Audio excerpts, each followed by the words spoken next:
Bien, vamos a ver muy rápidamente un tema más, que es el de los monoestables y aestables, que en realidad es un repaso. Este tema se vio el año pasado. Acá lo repasamos desde otro punto de vista de técnicas digitales.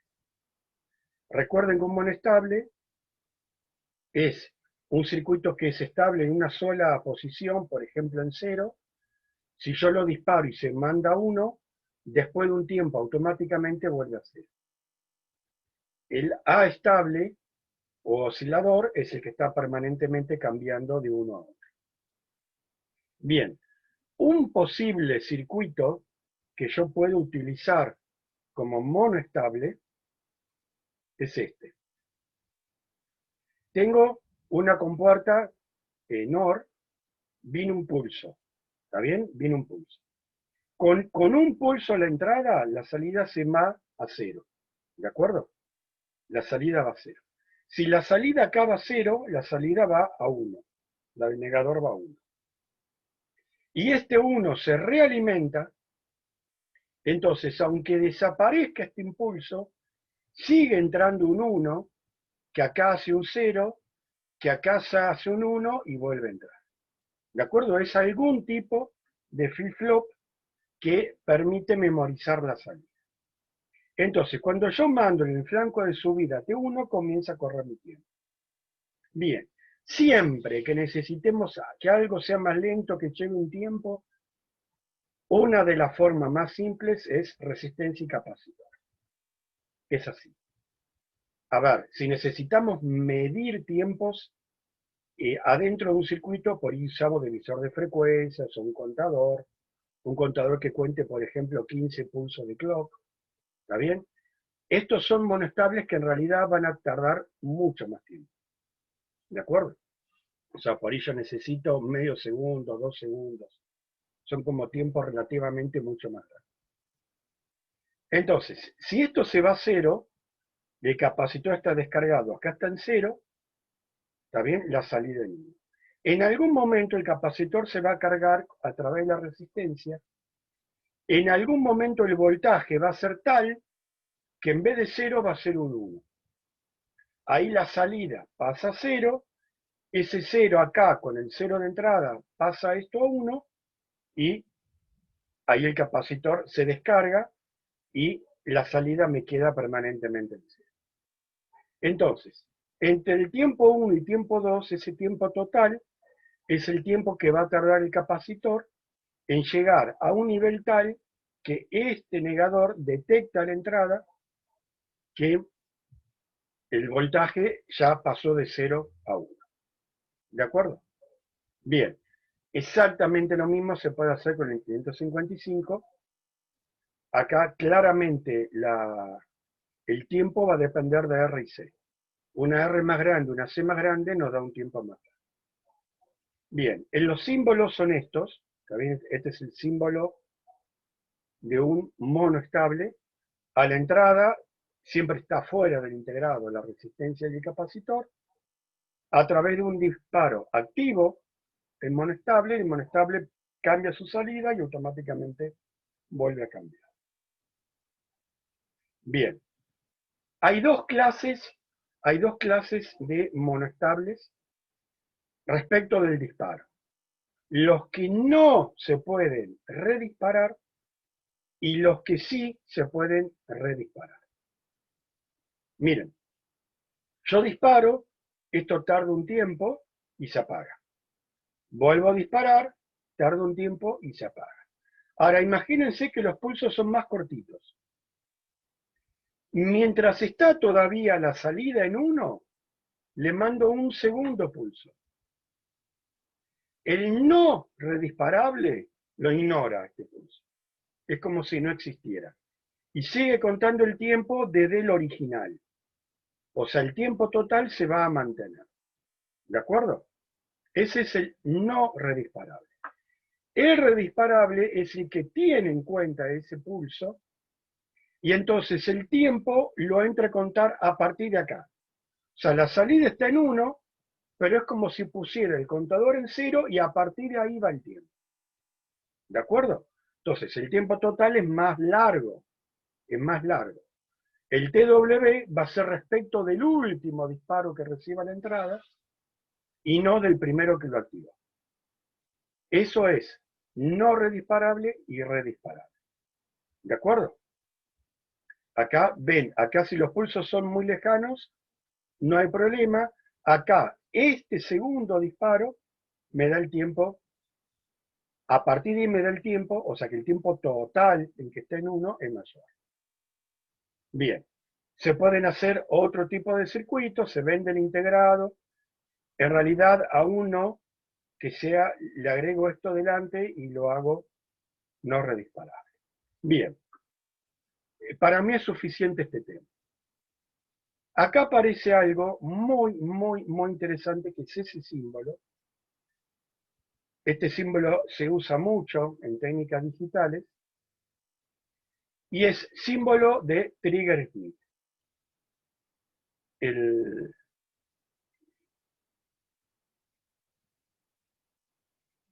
Bien. A ver, trigger es disparo. Entonces, yo puedo hablar de trigger o puedo hablar de disparo.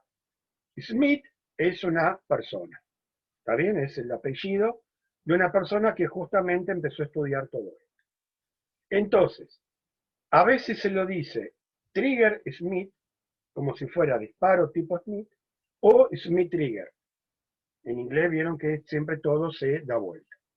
Estamos hablando de lo mismo. Y el símbolo es este. Este símbolo se usa en histéresis.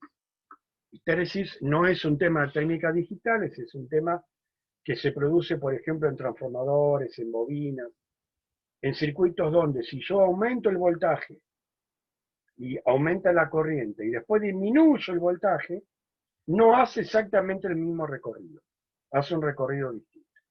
¿Está bien? Eso es, en dos palabras, histéresis. Bien, acá en realidad no es un defecto, sino es algo que lo estamos buscando a propósito. Yo tengo mi circuito que está sensando permanentemente el voltaje de un capacitor. Imagínense que yo puse un capacitor gigantesco y una resistencia gigantesca, y entonces me va a dar un tiempo de 1 hora. Ahora, el valor a la entrada, imagínense una fuente de 12 volts. El capacitor está en 0 volt, perfecto. Está en 1 volt, perfecto. De repente está en 4,5 volts. Esa compuerta que está midiendo 4,5, ¿qué es? ¿Es 0 o es 1? Vamos a suponer que diga es 0. Bueno, está en 5,2 volts. ¿Sigue siendo un 0 o está en 1? Vamos a suponer que está en 6 volts. ¿Sigue siendo un 0 o es un 1? Entonces, muchos circuitos, si no están preparados, circuitos digitales que no estén preparados, cuando yo les mando un voltaje que no es ni masa ni fuente, puede ser cualquier cosa. Puede entrar a oscilar, puede ser que por ahí el fabricante eso no le importó, entonces compra un integrado y se dispara en 4,2 volts, y el segundo integrado exactamente igual que compré se dispara a 4,5. Entonces me vuelve loco en la práctica, ¿de acuerdo? Entonces, el símbolo trigger Smith, o Smith trigger, en técnicas digitales, se usa cuando un voltaje de la entrada está variando muy lentamente en el tiempo y queremos que no haya absolutamente ninguna duda de que se produzca un disparo. Hagamos un ejemplo del mundo cotidiano. Yo pongo una LDR con una resistencia, mido voltaje, se lo mando a una compuerta. Entonces yo pienso, listo, cuando está anocheciendo, la LDR tiene mayor resistencia, me da más voltaje, en algún momento prendo una luz. Pero en algún momento al atardecer va a estar más o menos oscuro. Por ahí, supongamos que la compuerta detecta, bueno, justo, está oscuro, listo. Y justo había una nube que se fue, hay un poquito más de claridad, ahora hay un 0, te dice, y me apaga la lámpara.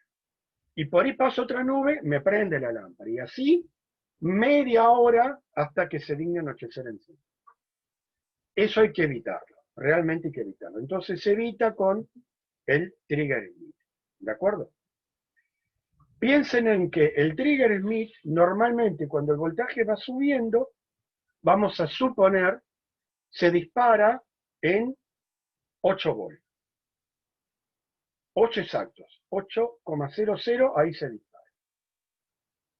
De repente pasó una nube y el voltaje bajó a 7,9.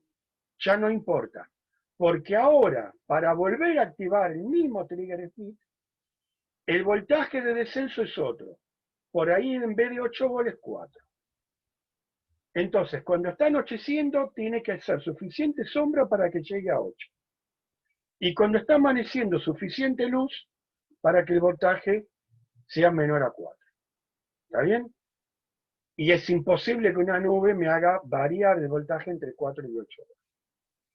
De alguna forma, el 555 que tenía el umbral de disparo y el umbral de voltaje, me daba esos dos puntos y entonces yo construía un trigger Smith con un 555.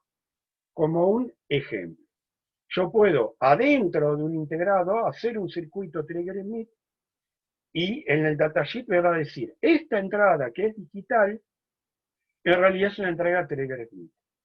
Le podés mandar un voltaje, pero ojo, se va a disparar con 60% de fuente y se va a desdisparar con 40% de voltaje de fuente. Y entonces no hay conflicto. No hay un voltaje en el medio en el cual no sepa qué hacer. ¿De acuerdo? Bien, eso es lo que me interesa de trigger Smith.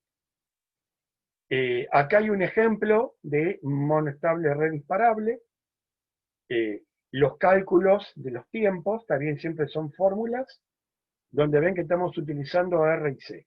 No me interesa ni en particular la fórmula. Y ahí tienen más fórmulas que se pueden aplicar. Y por ejemplo, una aplicación simple es encender luces. Imagínense que yo quiero prender una luz y después otra y después otra. Como para hacer algún tipo de señal que me dice vaya para allá. Imagínense que lo ponga en una calle, en una autopista, en algún lugar. Entonces, lo que yo quiero en la salida es esta salida. Prendo una luz, prendo otra, prendo otra. ¿De acuerdo? Eso se logran con tres monoestables, uno concatenado con el otro. Disparo el primero. La bajada del primero me activa el segundo y la bajada del segundo me activa el tercero. ¿De acuerdo? Por supuesto lo podríamos hacer con 3,555. O sea, a mí lo que me interesa es la idea. ¿De acuerdo? Eso es una aplicación. Y por supuesto el libro habla del 555. No lo vamos a volver a ver, ya lo vimos el año pasado. Por favor recuérdenlo si algo se olvidaron. Pero recuérdense que lo podíamos usar como A estable, como mono estable o como biestable. ¿Está bien? O sea, da para todo. A su vez, en tiempos muy cortos o en tiempos muy largos. ¿Está bien? Recuerden que internamente tenía un flip-flop del tipo SR, ¿está bien? Donde a la entrada habría comparador, amplificador diferencial, como quieran llamarlo, que comparaban respecto de tres resistencias que eran iguales. Entonces se disparaba por menos de 1/3 de voltaje de fuente y se apagaba por más de 2/3 de voltaje de fuente. ¿De acuerdo? Bien, ahí está el circuito como monoestable, todos los cálculos, está bien, toda la explicación, no me interesa. Después está como A estable, un solo circuito A estable con dos resistencias, está bien, todos los cálculos que correspondan, toda la explicación. Y cómo podría ser si quiero ir variando las frecuencias, ¿está bien? Si quiero que sean, ven los tiempos de uno menor que el tiempo del otro. Recuerden que nosotros utilizábamos diodos, ¿está bien? Para eso. Bien, a ver, vuelvo a insistir. distintos circuitos con el 555 hay muchísimos. ¿Está bien? Que hacen todo lo mismo de forma distinta. Bien. Todas las fórmulas y localización de avería no lo vamos a ver. Entonces, con esto se acaba este tema de flip-flop en general. En los próximos temas lo vamos a utilizar como un componente más. Recuerden todos los tipos de flip-flop que hay. Recuerden los tiempos de propagación que me da la frecuencia de trabajo, disipación de potencia y diferencia entre CMOS y TTL. Y recuerden que yo puedo tener con circuitos de compuertas sencillos, hacer temporizadores, que normalmente son monoestables, osciladores, y como parte de eso en particular, y ahí sí, estudienlo porque ese es tema de final, es el Smith Trigger o Trigger Smith. ¿Qué es un Trigger Smith? ¿Cómo funciona? ¿Por qué funciona? En el libro, ojo, que es un párrafo. Busquen algún apunte de internet, está bien, de Don Mr. Trigger Smith, a ver bien qué es, algún ejercicio, algún cálculo, alguna aplicación práctica. ¿De acuerdo?